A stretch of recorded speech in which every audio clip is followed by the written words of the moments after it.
महाकुंभ में दर्शन देने आए 5 ऐसे साधु बाबा जिनकी घोर तपस्या के बारे में जानकर रह जाएंगे हैरान। किसी साधु ने जीवन भर न नहाने की खा रखी है कसम, तो कोई साधु कई सालों से अपने एक हाथ को हवा में उठाकर कर रहा ऐसा योग जिसके पूरा होते ही होगा ऐसा चमत्कार जिसकी वजह से पूरी दुनिया में हो जाएगा भारत का बड़ा नाम। पहले नंबर वाले साधु की तपस्या को देखकर तो विदेशों से लोग इस साधु महात्मा के दर्शन करने कुंभ मेले में आ रहे हैं। तो चलिए जानते हैं महाकुंभ में आए इन चमत्कारी साधुओं के बारे में। नंबर 5, छोटू बाबा। कुंभ में शामिल होने आए छोटू बाबा की हाइट 3 फीट से भी कम है, इसीलिए इन्हें छोटू बाबा का नाम मिला हुआ है। लेकिन इनकी खास बात यह है कि इन्होंने पिछले 32 सालों से स्नान नहीं किया है। छोटू बाबा जीवन भर न नहाने की तपस्या कर रहे हैं। छोटू बाबा की इस घोर तपस्या को देखकर हर कोई हैरान है कि पिछले 32 सालों से ना नहाने के बाद भी छोटू बाबा इतनी साफ सुथरे कैसे दिखते हैं और वे इस कठिन तपस्या को कैसे पूरा कर पा रहे हैं। इसीलिए छोटू बाबा से मिलने दूर दूर से लोग महाकुंभ मेले में आ रहे हैं। नंबर 4,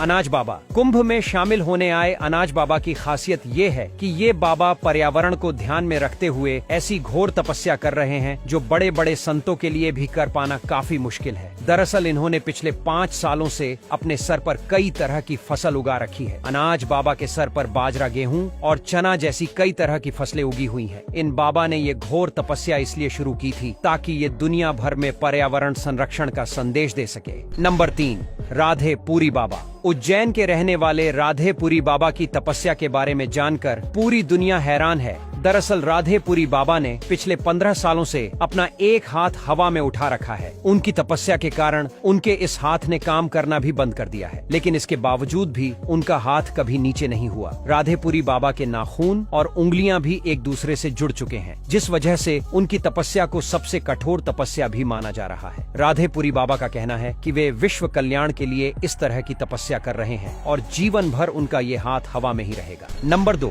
चाबी वाले बाबा। महाकुंभ में आए चाबी वाले बाबा भी लोगों के आकर्षण का केंद्र बने हुए हैं। दरअसल चाबी वाले बाबा अपने गले में 20 किलो से भी ज्यादा वजन वाली चाबी लेकर घूमते हैं और वे ऐसा पिछले कई सालों से कर रहे हैं। चाबी वाले बाबा की ये तपस्या इतनी ज्यादा कठिन है कि उन्हें इस तपस्या की वजह से ठीक से चल फिर पानी में भी मुश्किल होती है, लेकिन फिर भी उन्होंने जीवन भर इस कठोर तपस्या को पूरा करने की कसम खा रखी है। नंबर 1, रुद्राक्ष बाबा। महाकुंभ में शामिल हुए रुद्राक्ष वाले बाबा अपने सर पर 45 किलो से भी ज्यादा वजन वाले रुद्राक्ष की माला को ग्रहण किए हुए हैं। रुद्राक्ष वाले बाबा के सर पर लाखों रुद्राक्ष लगे हुए हैं। इन बाबा का असली नाम गीतामंद गिरी महाराज है और ये महादेव के सबसे बड़े भक्तों में से एक माने जाते हैं, जो जीवन भर इस घोर तपस्या को करने की कसम खाए हुए हैं। दोस्तों, महाकुंभ मेले में इन 5 तपस्वी बाबाओं के अलावा भी लाखों ऐसे साधु संत शामिल हो रहे हैं जिनकी चमत्कारी शक्तियों देखकर आपको भी यकीन नहीं होगा कि ऐसा सच में हो सकता है। अगर ऐसे किसी बाबा से आप भी मिले हैं या आप भी महाकुंभ में आ रहे हैं तो वीडियो में कमेंट करके जरूर बताएं। साथ ही वीडियो के कमेंट में हर हर महादेव लिखना बिल्कुल न भूलें।